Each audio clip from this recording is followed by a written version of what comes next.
नमस्कार। एक और टिप्पणी के साथ मैं अतुल चौरसिया। सर्दियां आ चुकी थी। हस्तिनापुर के बाग बगीचों में धुंध, कोहरा, प्रदूषण और शीतलहर का मिक्सचर फैला हुआ था। लोग कौड़ा जलाकर जाड़ा भगा रहे थे। दरबार में भी अलाव जल रहा था। लाल ऊनी स्वेटर और उसके ऊपर ऊंट के चमड़े से बनी जैकेट पहनकर धृतराष्ट्र गौने के दूल्हा लग रहे थे। संजय उनसे भी ज्यादा जोशो खरोश में दिख रहे थे, क्योंकि आर्यावर्त में डंकापति ने एक बार फिर से 64 कलाओं का कोहराम मचा दिया था। ऐसी ऐसी कलाएं जिनकी किसी को उम्मीद नहीं थी। सारी बातें और घटनाक्रम से दरबार को अवगत करवाने के लिए संजय बेकरार थे।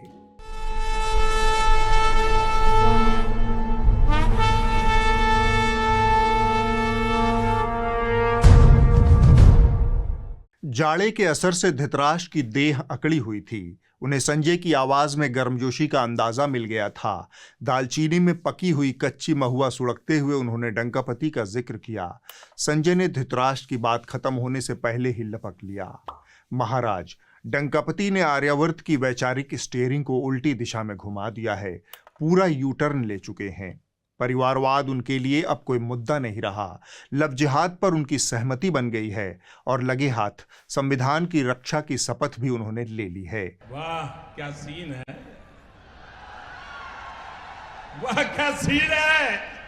दूसरी तरफ सुप्रीम कोर्ट ने बोल दिया है कि अब उपासना स्थल अधिनियम के तहत निचली अदालतें मस्जिद मजारों का केस नहीं सुन सकती। संजय ने सूचनाओं की बौछार कर दी। तब धृतराष्ट्र ने संजय को कंट्रोल किया। डंकापति हमारे मित्र हैं। उन्होंने अगर यू टर्न लिया है तो कुछ सोच समझ कर लिया होगा। तुम एक एक कर बात करो, ऐसे हवाबाजी मत करो। तब संजय ने पहली परत हटाई। पिछले हफ्ते रंगमंच का पूरा कपूर कुनबा डंकापति से मिलने उनके महल पहुंच गया।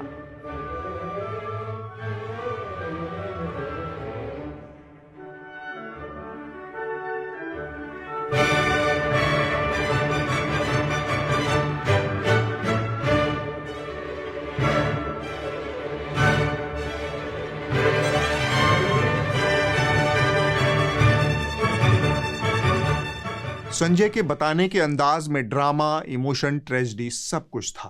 इस स्टोरी में इमोशन है, ड्रामा है, ट्रेजेडी है। धृतराष्ट्र ने पूछा, ये लोग करते क्या हैं? संजय ने कहा, इनका फुल टाइम काम अंग्रेजी में बकैती करना है और पार्ट टाइम ये लोग हिंदी में फिल्में बनाते हैं। और अपने डंकापति ठहरे फुल टाइम हिंदी वाले, सो थोड़ी सी खिचखिच हो गई। आदरणीय एक क्वेश्चन था आपके लिए। क्या आप गाने सुन पाते हैं? उनसे बहुत सारे पर्सनल सवाल भी पूछे। संजय की उलझाऊ बातों से चिढ़कर धृतराष्ट्र ने पूछा, इसमें नेपो बेबो माने परिवारवाद कहाँ है? लंबे अरसे बाद धृतराष्ट्र को अंग्रेजी झाड़ते देख संजय धीरे से मुद्दे पर लौटे और कपूर खानदान का पूरा फ्लो चार्ट पेश किया। पेश है कपूर खानदान। रणबीर कपूर, जिनकी माता है नीतू कपूर, उनके पति हैं ऋषि कपूर, जिनके पिता हैं राज कपूर, जिनके पिता हैं पृथ्वीराज कपूर। ये है आलिया भट्ट, रणबीर कपूर की पत्नी। आलिया भट्ट के पिता हैं महेश भट्ट, उनकी पत्नी है सोनी राजदान। ये है रणबीर कपूर की कजिन करीना कपूर, जिनकी माता है बबीता, जिनके पिता है रणधीर कपूर, जिनके पिता है राज कपूर, जिनके पिता हैं पृथ्वीराज कपूर। ये हैं सैफ अली खान, जिनकी बीवी है करीना कपूर। सैफ अली खान की माता है शर्मिला टैगोर और शर्मिला टैगोर के पति हैं नवाब मंसूर अली खान पटौदी। संजय रपटते जा रहे थे, लेकिन नवाब का नाम सुनकर धृतराष्ट्र ठिठक गए। उन्होंने संजय की रपटान को रोक दिया। संजय ने हकलाते हुए पूछा, क्या हुआ महाराज, कोई गुस्ताखी हुई क्या? दरअसल ये सारे लोग एक ही फ्रेम में डंकापति के साथ नजर आए, इसलिए मुझे लगा कि आपको बताना सही रहेगा। धृतराष्ट्र के दिल में डंकापति की उन्मुक्त हंसी बैठ गई।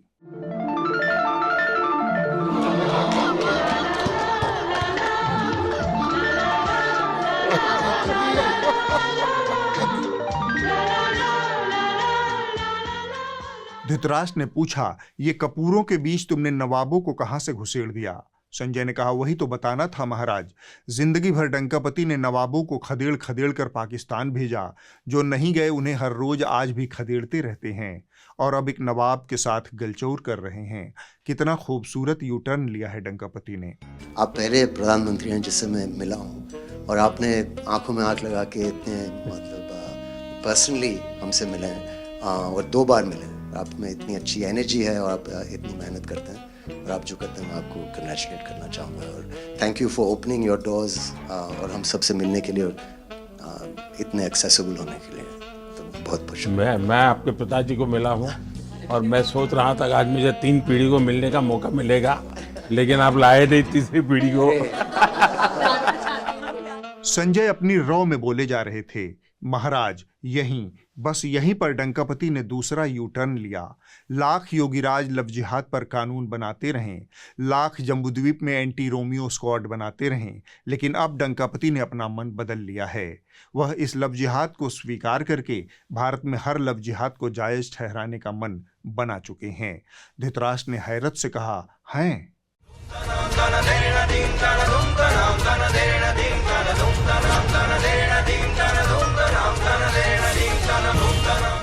धृतराष्ट्र ने पूछा, इस आयोजन का उपलक्ष्य क्या था? संजय ने कहा, उपलक्ष्य तो दादा राज कपूर की 100वीं सालगिरह थी, लेकिन मुख्य लक्ष्य तैमूर और जहांगीर के मामले थे। खबर है कि डंकापति ने नवाब साहब और उनकी बेगम साहिबा के साथ तैमूर और जहांगीर के मसले पर विशेष चर्चा की। धृतराष्ट्र को यह सोचकर तसल्ली हुई कि अब बेचारे तैमूर और जहांगीर को डंकापति के शागिर्दों के हमले नहीं झेलने पड़ेंगे। धृतराष्ट्र इसी उधेड़बुन में लगे थे कि संजय ने अगली खबर पेश की। यह सब डंकापति के पुराने चोचले हैं। उन्हीं पुराने चोचलों में शामिल है डंकापति का घोघा वसंत मीडिया परिवार।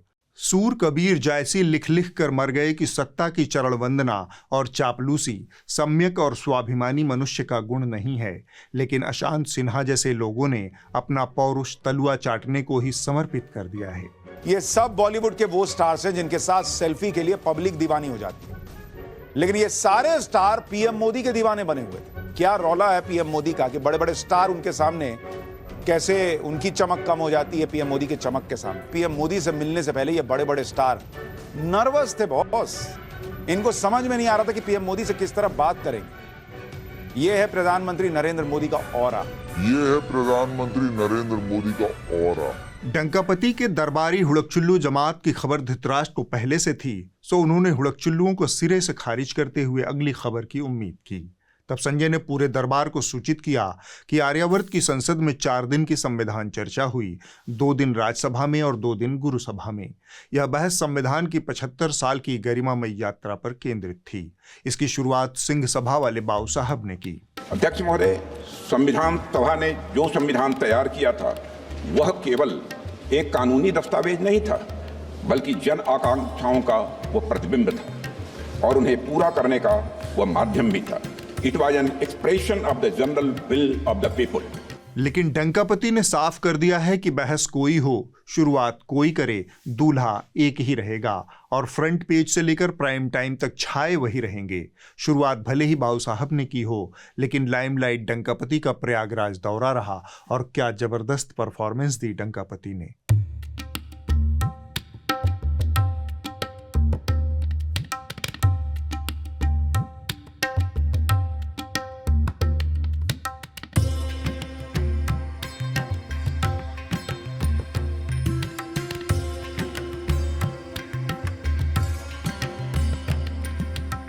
धृतराष्ट्र डंकापति की कहानियों में खोए थे। संजय ने कहानी को आगे बढ़ाया। एकदम तुनक तुनक तुन तानाना वाला वातावरण था महाराज। बहुत दिनों बाद डंकापति को इस रूप में पाकर रियाया को भी संतोष हुआ, वरना उसे शक होने लगा था कि नॉन बायोलॉजिकल से बायोलॉजिकल हुए डंकापति बदल गए हैं, जैसे मन पर कोई बोझ पड़ गया हो। धृतराष्ट्र को संजय की फिजूल बकवास में मजा नहीं आया। उन्होंने कहा, ये सब छोड़ो, राज्यसभा में क्या हुआ वो बताओ। संजय ने कहा, होना क्या था? राज्यसभा की महिलाओं ने उन्हें भेष बदलने वाला बहुरूपिया और मेकअप कर सजधज वाला और न जाने क्या क्या कहा। राजा भेष बदलकर बाजार में आलोचना सुनने जाता था। ये सुनने जाता था कि प्रजा मेरे बारे में क्या कह रही है, मैं सही रास्ते पे चल रहा हूँ कि नहीं। लेकिन आज का राजा भेष तो बदलते हैं। आज के राजा शौक तो है उनको भेष बदलने का, लेकिन न जनता के बीच जाने की हिम्मत है और न आलोचना सुनने की। मुबारक घड़ी है, कल सच धज कर, मेकअप रच कर, खूब जच कर देखो उसका मंच पर आना, किताब संविधान की आंखों से लगाना और फरमाना, मैं शीश को झुकाकर इस किताब को मन में बसाकर ईश्वर की शपथ लेता हूँ। रात ढलने दीजिए, दिल बदलने दीजिए। कल तलक ये बेवफा सितमगरों का बादशाह सब भूल जाएगा। धृतराष्ट्र ने पूछा, इतना सब हुआ और डंकापति चुप रहे? संजय ने कहा, जब वहां पर होते तब तो बोलते। धृतराष्ट्र ने कहा, जब थे ही नहीं तो संविधान पर बहस क्यों करवाई? संजय ने कहा, वह तो करवाने के लिए करवाई थी। आप देखिए कि राज्यसभा ने 2 दिन तक संविधान की महत्ता पर बहस किया, लेकिन डंकापति के पास किसी को सुनने की फुर्सत नहीं थी। पहले दिन वो प्रयागराज में थे, दूसरे दिन वो शाम को सभा में अपना भाषण शुरू होने से चंद मिनट पहले पहुंचे, फिर अपना भाषण दिया और वापस। यानी संसद, संविधान और लोकतंत्र का इतना सम्मान डंकापति ने किया कि बस पूछिए ही मत। धृतराष्ट्र को धक्का लगा। उन्होंने पूछा, ऐसा क्यों किया? संजय ने कहा, दरअसल डंकापति का एक साथी है, बड़ा धंधेबाज है, उसको लेकर सारा विपक्ष सवाल पूछता रहता है, इसलिए डंकापति अब राज्यसभा जाते ही नहीं। कभी कभार 2-4 मिनट के लिए गए, फिर सीधा राजमहल वापस लौट आते हैं। अरे ऊपर देखो, अरे नीचे देखो, अरे आगे देखो,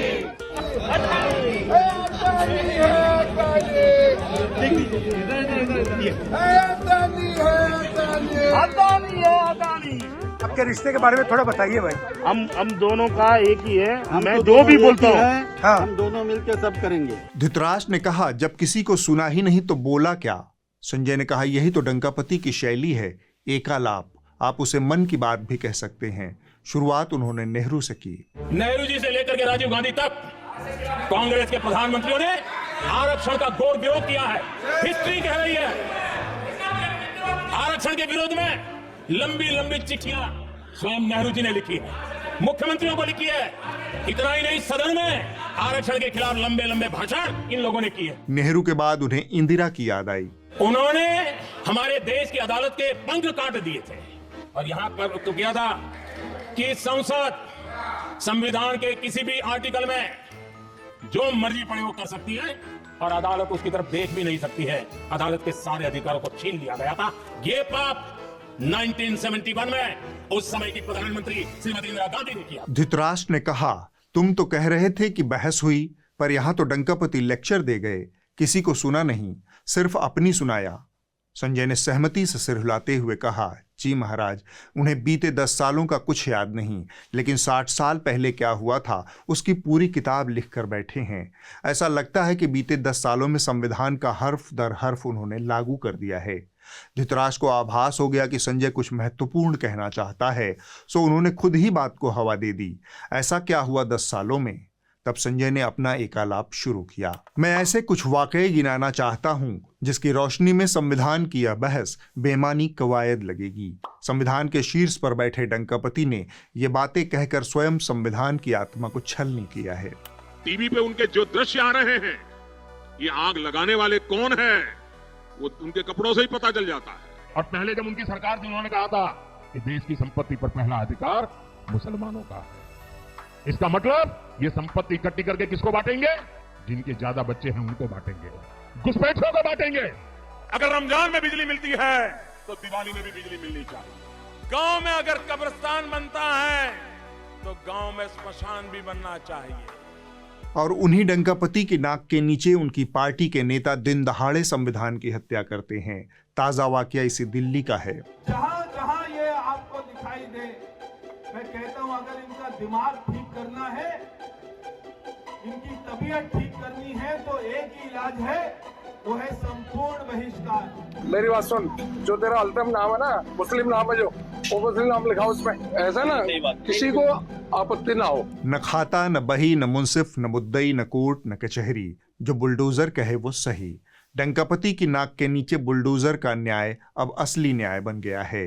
सुप्रीम कोर्ट को ठेंगे पर रखकर बुलडोजर चलाया गया, तब संविधान की मौत हुई। यूपी के फतेहपुर जिले में योगी सरकार ने फिर से बुलडोजर चलाया है। 180 साल पुरानी नूरी जामा मस्जिद के कथित अवैध हिस्से को गिरा दिया गया है। दिन पर दिन मस्जिदों के नीचे मंदिर खोज रहे लोगों की गिनती बढ़ती जा रही है, लेकिन डंकापति ने उपासना स्थल अधिनियम को उसकी मूल भावना में लागू करने में कोई दिलचस्पी नहीं दिखाई। संभल की शाही जामा मस्जिद, अजमेर की दरगाह शरीफ, बदायूं की जामा मस्जिद के बाद अब अजमेर की इस 2.5 दिन का झोपड़ा पर भी मंदिर होने का दावा किया गया है। मस्जिदों पर देश भर में विवाद बढ़ता ही जा रहा है। जौनपुर की अटाला मस्जिद का विवाद भी अब हाईकोर्ट पहुंच चुका है। अटाला मस्जिद के वक्फ ने इलाहाबाद हाई कोर्ट में स्थानीय कोर्ट के उस आदेश को चुनौती दी है जिसमें दावा किया गया था कि वहां अटाला देवी का मंदिर है। संजय के सिर पर मानो माता सवार हो गई थी। वह लगातार बोले जा रहे थे। डंकापति की तरफ से 10 सदस्यीय टीम ने इस बहस में भाग लिया, लेकिन मजाल क्या कि कोई भी 2 साल से मणिपुर में लगी आग पर पानी डाल देता। वहां डंकापति ने संविधान को जिस तरह से लागू किया है उसे देखकर लगता है कि किसी दिन वह हिस्सा खुद को आर्यावर्त से आजाद न घोषित कर दे। आज से जब 3 महीने पहले मणिपुर में हिंसा की शुरुआत हुई थी तो सैरो उन कुछ ऐसे गांवों में से एक है जहां शुरुआती 1 महीने के अंदर हिंसा की गई थी। इस गांव में 480 मैती घर थे, जिनमें से 90% घर जला दिए गए। हम लोग फबकचौक की तरफ जा रहे थे और ये रास्ते में इसके पहले एक गांव में रुके थे, वहाँ पे भी लोग बाहर हैं, वहाँ पे गन शॉट्स की आवाज़ आ रही थी। अभी हम तेरा कुसाम्बी में आए। यहाँ के लोगों का कहना है कि यहाँ पे कल रात से बहुत ही हैवी फायरिंग हो रही है, अंदर मोटा वोटरा का यूज़ हो रहा है। संजय ने इसके बाद जो कहा उससे आकाश में घनघोर गर्जना हुई, हिंद महासागर में ऊंची लहरें उठी और मलयाचल पर्वत अपनी जगह से 1 इंच खिसक गया। वर्ल्ड इनइक्वालिटी लैब की 2024 की रिपोर्ट के मुताबिक अंग्रेजों के अधीन आर्यावर्त में अमृतकालीन आर्यावर्त से कहीं ज्यादा संभाव और समानता थी। इस रिपोर्ट के मुताबिक अमृतकालीन आर्यावर्त में शीर्ष 1% लोगों के पास कुल राष्ट्रीय संपत्ति का 40.1% हिस्सा जमा है। इसी तरह 1% लोगों के पास सालाना होने वाली कुल राष्ट्रीय आय का 22.6% हिस्सा जा रहा है। ये रिपोर्ट क्या दिखाती है दोस्तों, जो डराने वाली है।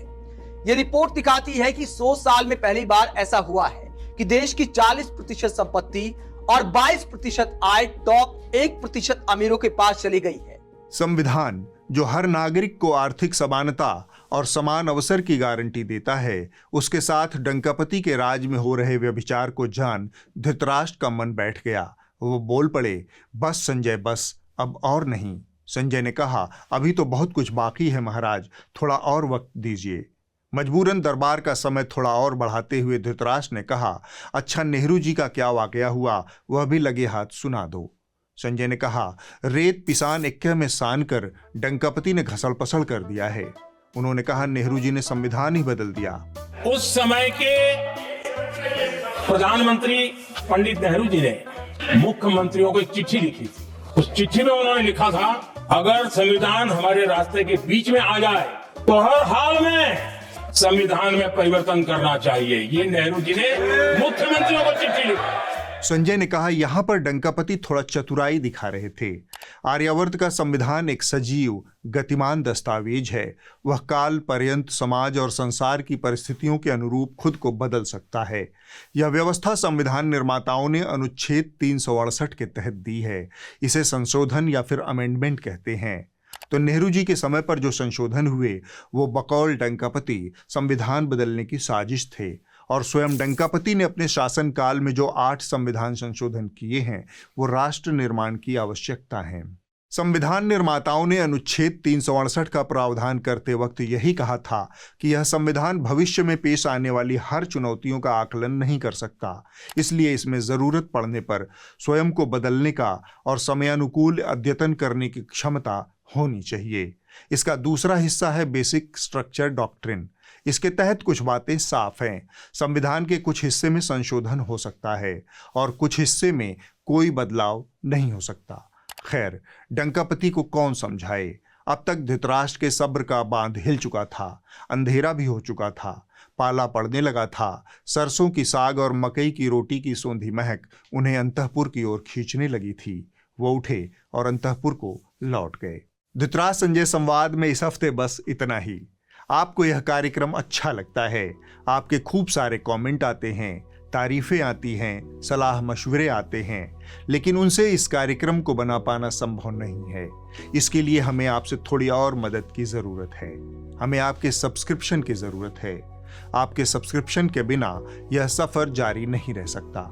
विज्ञापन मुक्त पत्रकारिता के लिए आपको हमारी मदद करनी होगी। आप इस वीडियो को लाइक शेयर करें, हमारे YouTube चैनल को सब्सक्राइब करें, लेकिन उससे भी ज़्यादा ज़रूरी है कि आप न्यूज़ लॉन्ड्री को सब्सक्राइब करें। आपके महीने भर के सिगरेट, चाय और कॉफ़ी के खर्च से भी सस्ता है न्यूज़ लॉन्ड्री का सब्सक्रिप्शन। यह साल आसान नहीं रहा। उम्मीद है साल 2025 आप बेहतर बनाने में हमारी मदद करेंगे। तभी आप भी कह पाएंगे मेरे खर्च पर आज़ाद हैं खबरें। टिप्पणी आगे बढ़े उससे पहले आपके लिए एक और सूचना। साल 2024 अपने आखिरी पड़ाव पर है। पूरे साल आपने टिप्पणी को ढेर सारा प्यार दिया, लिहाजा साल के अंतिम एपिसोड को मज़ेदार और ख़ास बनाने के लिए हमें आपकी मदद चाहिए। इस वीडियो के डिस्क्रिप्शन में और आई कार्ड में दिए गए लिंक पर जाकर आप एक आसान सा फॉर्म भरकर हमें बताएं कि इस पूरे साल के दौरान आपको टिप्पणी का कौन सा एपिसोड और कौन सा सेगमेंट सबसे ज़्यादा पसंद आया और क्यों आया। आपके जवाबों और सुझावों से हमारी टीम 3 दर्शकों का नाम चुनेगी और हम उनका कमेंट अपने ईयर एंड एपिसोड में अनाउंस करेंगे। इस फॉर्म को जरूर भरें और हमसे सीधे जुड़ें। एक कहावत है, खिसियाना सुधीर ईगो नोचे। ये कहावत मैंने ही बनाई है 2 दिन पहले। आपको पता होगा कि कैसे पहले सुधीर ने दिलजीत दोसांझ को नैतिक प्रवचन दिया था, उसके बाद दिलजीत ने उन्हें जवाब दिया था। आज हम ये कहना चाहते हैं कि जिस दिन दिलजीत दोसांझ एक स्टैंड ले लेंगे और कहेंगे कि अब से मैं अश्लील गाने नहीं बनाऊंगा, शराब को प्रमोट करने वाले, अपराध को प्रमोट करने वाले गाने नहीं बनाऊंगा, उस दिन उनके गाने तो तब भी चलेंगे, लेकिन बाकी के जो सिंगर्स हैं उनके लिए वो एक मिसाल बन जाएंगे। अगर आपने ये गलत न्यूज फैलाई है तो उसे कहते हैं फेक न्यूज। और फेक न्यूज फैलाने से क्या मुझे चुभ गई है? बिल्कुल नहीं। क्या मैं गुस्सा हूं? आपको लगता है मेरे चेहरे से मैं गुस्सा हूं? बिल्कुल नहीं। ये आपकी नैतिक जिम्मेवारी बनती है कि आप सही न्यूज फैलाएं। अब ताज़ा खबर यह है कि बाल अधिकार आयोग ने दिलजीत को आदेश दिया है कि आप दारू वाले गाने नहीं गाएंगे। सुधीर को लगा कि यह तो उनकी जीत हो गई, उनके चोटिल ईगो को मलहम मिल गया, सो उन्होंने एक बार फिर से दिलजीत पर एक प्राइम टाइम ठेल दिया। लेकिन आज हम दिलजीत दोसांझ और उनके जैसे दूसरे गायकों को उनके पैग वाले गानों के लिए एक नई चुनौती देना चाहते हैं। पंजाब में एक सर्वे हुआ था जिसमें 60% युवाओं ने कहा कि वो इन गानों को सुनकर नशे की तरफ आकर्षित हुए। खैर, हम सुधीर चौधरी पर आज इससे भी ज्यादा महत्वपूर्ण बात करने वाले हैं। ढर्रे पर लौटना सबसे आसान होता है, उसी तरह सुधीर चौधरी के लिए भी कम्युनल, नफरती, सांप्रदायिक एजेंडे पर वापस लौटना बहुत आसान है। मेरो मन अनत कहाँ सुख पावे, जैसे उड़ी जहाज को पंछी पुनि जहाज पर आवे। पहले आप सुधीर के मन में मुसलमानों के प्रति बैठी हुई घृणा को अंबेडकर के जरिए सुनिए। डॉक्टर अंबेडकर खुद ये लिखते हैं, मैं नहीं कह रहा हूं, डॉक्टर अंबेडकर लिखते हैं कि भारत के मुसलमान कभी भी इस देश के लिए वफादार नहीं होंगे। वो खुद को मुसलमान पहले और भारतीय बाद में मानेंगे। वो ये भी लिखते हैं कि मुसलमानों ने भारत की तरक्की में बहुत ही कम योगदान दिया है और हमेशा मुस्लिम देशों को भारत से ऊपर रखा है। और अब आप ये सुनिए। अब आप सोचिए, डॉक्टर अंबेडकर उस समय 1945 में ही कितने सही थे। वो समझ गए थे और आज आप देख लीजिए, जिहाद के नाम पर, आतंकवाद के नाम पर आज हमारे देश में पाकिस्तान से आतंकवादी आ रहे हैं, दूसरे देशों से मदद आ रही है और ये सब कुछ हो रहा है। इस एक लाइन के जरिए इस आदमी ने भारत के 14 करोड़ मुसलमानों को भारत विरोधी और देश विरोधी घोषित कर दिया और कंधा अंबेडकर का इस्तेमाल किया। इसके लिए कोई न तो सुधीर चौधरी से सवाल पूछ सकता है और न ही आज तक से। देश में लागू उपासना स्थल अधिनियम 1991 की धज्जी उड़ाकर हर दिन एक नए मस्जिद को निशाना बनाने को ये संवैधानिक तरीका मानते हैं। ये सब कुछ अदालत के आदेश पर हो रहा है और हिंदू पक्ष इसे बिल्कुल संवैधानिक तरीके से सुलझाने की कोशिश कर रहा है। इसीलिए इसका फैसला सड़कों पर नहीं हो रहा, हिंसा के जरिए नहीं हो रहा। गरज ये कि भारत में हर चीज अब तक गलत थी, सिर्फ यही एक आदमी है जो तमाम गलतियों को झेलते हुए भी आज यहां तक पहुंचा है और हर गलत को सही करने में लगा हुआ है। मैं मजाक नहीं कर रहा हूं। असल में हमारे देश की जो फिल्में हैं उनमें हमेशा से धर्मनिरपेक्षता को बहुत सिलेक्टिव तरीके से दिखाया गया। लंबे समय तक हमारे देश की फिल्मों में आतंकवादियों को एक शरीफ स्कूल टीचर का मासूम बेटा कहकर दिखाया जाता था। पूरे हफ्ते अपने शो के दौरान ये बौराए रहते हैं। इतिहास को वर्तमान में सुधारने का अभियान चलाते हैं। ऐसे बौराए लोग जो अतीत का गौरव और विक्टिमहुड बेचते हैं, वो अंततः रवांडा या होलोकॉस्ट जैसे नरसंहार की पृष्ठभूमि रचते हैं। हर दिन देश की हर समस्या के लिए एक नया मुसलमान खोज कर लाने वाले इस जहरीले आदमी के सोच का भी स्वतः संज्ञान किसी अदालत को लेना चाहिए। एक मुख्तसर सा आकलन देखिए पूरे हफ्ते के शो का। सच्चाई यह है कि भारत के हर मुसलमान के मन में आज भी बाबरी मस्जिद की टीस एक शूल की तरह चुभ रही है। भारत दुनिया का अकेला ऐसा देश नहीं जहां मुस्लिम आक्रमणकारियों ने मंदिरों को तोड़कर मस्जिदें बना, लेकिन इस मामले में भारत दुनिया का शायद इकलौता ऐसा देश है जिसने इन मस्जिदों को सुरक्षित और संरक्षित करने के लिए बाकायदा एक विशेष कानून बना दिया। ये वो अंतर है जो धर्मनिरपेक्ष भारत की सच्चाई को दिखाता है, और वो सच्चाई ये है कि संभल के जिस इलाके में अब सिर्फ मुसलमान रहते हैं, जहां एक भी हिंदू वहां नहीं रहता है, वहां हिंदू मंदिर पर 46 वर्षों से ताला लगा हुआ है। लेकिन नालंदा के जिस इलाके में अब सिर्फ हिंदू रहते हैं, जहां एक भी मुसलमान नहीं रहता, वहां मस्जिद पर ताला नहीं है। इस जहरीले गोल्ड स्टैंडर्ड से अब आगे बढ़ते हैं। इलाहाबाद हाईकोर्ट के एक न्यायाधीश हैं, उनकी तमन्ना थी नेतागिरी करने की, लेकिन गलती से जज बन गए, तो वहीं से नेतागिरी की जमीन तैयार करने लगे। फिलहाल इनके खिलाफ महाभियोग का प्रस्ताव संसद में आ सकता है और सुप्रीम कोर्ट ने भी इन्हें तलब किया है। पहले भी अपने कारनामों के लिए मशहूर रहे हैं, लेकिन हम ताजा वाकये से शुरू करते हैं। कानून तो भैया बहुत संकट से चलता है, लेकिन जो कठमुल्ला है जिसे कह लीजिए आप, सब गलत है, लेकिन कहने में गुरेज नहीं है, क्योंकि वो देश के लिए घातक है, हिलाने वाले लोग हैं, जनता को भड़काने वाले लोग हैं, देश आगे ना बढ़े इस प्रकार के लोग हैं, उनसे सावधान रहने की जरूरत है। भारत को बहुसंख्यकों की इच्छा के अनुसार चलाया जाएगा। हिंदू बच्चे दया और सहिष्णुता सीखते हैं, जबकि मुस्लिम बच्चे ऐसा नहीं सीखते, क्योंकि उन्हें तो मारकाट सिखाया जाता है। कठमुल्ला, 4 पत्नियां और 3 तलाक जैसी प्रथाओं में मुसलमान लिप्त है। लगे हाथ उन्होंने मोदी जी को संदेश भी भेज दिया, ये कहकर कि एक हैं तो सेफ हैं। ये तो मैं नहीं कहूंगा कि एक रहेंगे सेफ रहेंगे, दूसरी बात हो जाएगी, लेकिन निश्चित रूप से इसमें दम है। ये वही जज हैं जो मानते हैं कि गाय ऑक्सीजन छोड़ती है, और ऐसा करने वाला वह एकमात्र जीव है। शेखर कुमार यादव विश्व हिंदू परिषद के कार्यक्रम में गए, वहां मुस्लिम समुदाय के खिलाफ ऐसे शब्दों का इस्तेमाल किया जो अस्वीकार्य तो है ही, साथ ही एक जज के तौर पर उनकी क्षमताओं और योग्यता पर भी सवालिया निशान है। शेखर यादव इकलौते नहीं हैं। इलाहाबाद हाईकोर्ट अपने आप में पूरा सर्कस है। साल 2010 में सुप्रीम कोर्ट की एक पीठ ने इसके बारे में बड़ी मौजू राय दी थी।